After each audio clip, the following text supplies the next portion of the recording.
Hello bandits. Thanks to the folks at Freedom Games, I've been checking out their off-world job simulator with One Lonely Outpost. In One Lonely Outpost, you'll play as a frontier-busting astronaut seeking out a new life on the planet Calypso. After a less than optimal landing, you'll need to fix up your technology, discover and tend to crops, mine and research this strange new planet. You'll also look to build a colony with new settlers arriving and expanding on the settlement's capabilities. If you've played titles such as Stardew Valley or Graveyard Keeper, you'll be quite familiar with the basic tasks on Calypso. In addition, much like these other titles, there are some deeper mysteries and you'll look to uncover these as you go. Rather than just farming, you'll delve into the local mine, discover new recipes and crafting items and seek out the resources to build them. As the first pioneer on the planet, gameplay is fairly slow and steady and provides a really cozy sci-fi farm RPG experience. The title is currently in early access on Steam, but there's a fair amount to do here already, with more on the way over the next 12 months. From a parent's point of view, there's nothing really in the game that gives us much concern. The title does contain some mild peril, but much like Stardew Valley, the cozy experience is quite suited to the younger generation.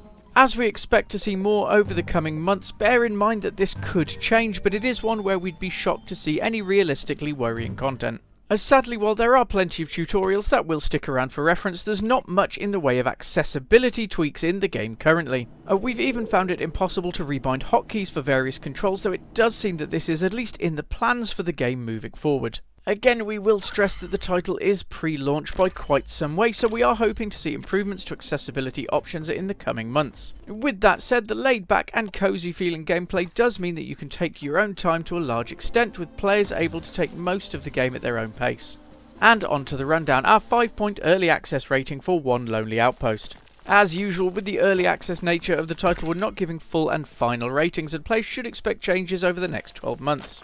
I have really enjoyed the gameplay in the title so far, and I think that most fans of the genre will get along quite well with it. All of the basic functionality is here and working well, with a solid build here in early access. Visuals in the title are definitely cute and really leverage that pixelated vibe. There is a little more detail when compared to other similar titles, and while I'm not the biggest fan of the aesthetic, the team have definitely nailed what they're aiming for. Audio features a really nice atmospheric soundtrack populated with mostly ambient planetary vibes. There is no voiceover for characters just yet, and while it's something that we'd like to see added within development, it is not a huge negative here. Narrative has seen a great start as well, and will not give too much away, but while the title certainly has a slow start, the narrative has been enough to keep us engaged and get back in game. Replay is hampered a little by an incredibly slow start in terms of abilities and available tech, and of course we're still waiting for a good few months of development before the full release. One Lonely Outpost gameplay cycles have been enough to keep tempting us back in, however, and this is expected only to grow as development continues.